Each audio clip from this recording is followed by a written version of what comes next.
कारण ज्या पद्धतीनं मनोज जरांगेंना जाऊन मंत्रिमंडळातील काही सदस्य बोलतायत आणि त्यांचं वक्तव्य होतं त्याच्यावरून मला असं वाटत नाही की यांनी फार काही दिवे लावले असतील.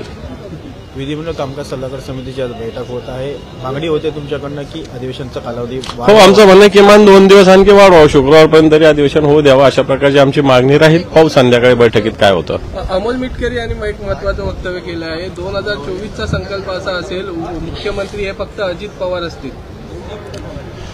मला असं वाटतं अजितदादांनी काही इच्छा लपवून ठेवलेली नाहीये आणि त्यामुळे आताच्या घडीला कोणीही काही होऊ शकतं अशा प्रकारची स्थिती आहे. महायुतीमध्ये मतभेद आहे असं वाटतंय का तुम्हाला? आता मतभेद तर नक्कीच आहे ना. 3 तोंडाला 3 जण आहेच आहेत ना. वेगवेगळ्या विषयात ताबडतोब लक्षात येतं, सभागृहात लक्षात येतं, सभागृहाच्या बाहेर लक्षात येतं की तीन बाजूला 3 तोंड आहेतच. सर, संघाचा आज भौतिक झालं, त्याच्यामध्ये भाजप आणि शिवसेनेचे आमदार उपस्थित होते. यावेळी संघाने भूमिका मांडली की जातीय जनगणनेला त्यांनी विरोध केलेला आहे, त्यामुळे जातीय भेद पसरू शकतो. जातीय आरक्षण ठीक आहे, पण जातीय जनगणना नको. आपली भूमिका काय यावर?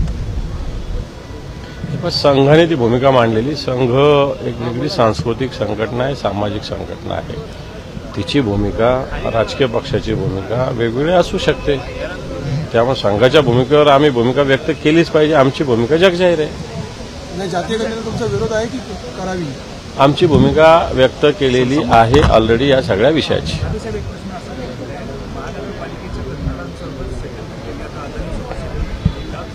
काय काय काय काय परत महानगरपालिकेच्या कंत्राटाबरोबर विरोध केला. आता अदानीबरोबर सेटलमेंट करणार असं सवय. अच्छा, टोल माफीवर काय काय झालं जरा तुम्ही सांगावं. टोल बंद होणार होते, तुमचं आंदोलन काय झालं होतं, का थांबलं, जरा तुम्ही सांगावं, मग आमच्याविषयी बोलावं. महायुती सोडून द्यावं. संदीप देशपांडे काय घेऊन बसले तुम्ही?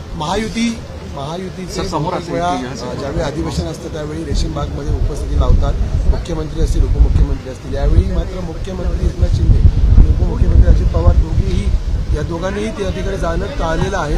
त्याच्यामुळे मला असं वाटतं उगाच जाणं म्हणजे काय फार करणं अशातला काही भाग नाही. त्याला संस्कार असावे लागतात.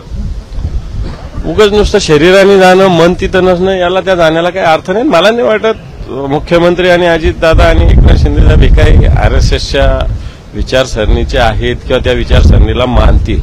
आणि मानत नसेल ना तिथं उगाच शरीरानं जाणं हे मला नाही वाटत आरएसएसला अपेक्षित आहे की यांनी आलं पाहिजे. काही गरज नाही तसं जाण्याची यांनी.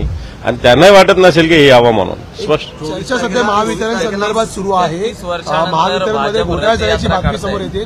हो, महावितरणमध्ये मी एक तो प्रश्न उपस्थित केला आहे. 26,000 कोटी रुपयाचा एक मोठा विषय आहे वीज मीटर खरेदी संदर्भात. त्याच्या आधी हेच वीज मीटर खरेदी करण्यासाठी सुद्धा जवळपास 250 कोटी रुपये खर्च केले. एकदा 26,000 खर्च कोटी होतात, मग ते 230 का खर्च होतात.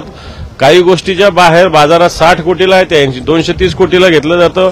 माझ्याकडे तर माहिती अशी की 70 कोटीचं एक मीटर लावण्यासाठी 230 कोटी रुपये खर्च केले जातात. जी वस्तूच खरेदी 70 कोटीची आहे आणि ती सगळी 4 फीट करण्यासाठी 230 कोटी. अशा पद्धतीनं महावितरणच्या काही गोष्टी समोर आलेल्या आहे. अभ्यास करून त्याच्यावर निश्चित भूमिका मांडली. 33 वर्षानंतर भाजप रथयात्रा काढतंय गुजरात ते अयोध्यामध्ये. कसं पाहता लोकसभा निवडणुकीच्या तोंडावर असताना ही मला असं वाटतं भारतीय जनता पार्टी जर एवढ्या वर्षानं विकासाचं राजकारण करते तर त्यांनी विकासाच्या विषयावर रथयात्रा निश्चित काढली पाहिजे. विकासाची रथयात्रा गावगाव कसे लोक रोखतायत बघा.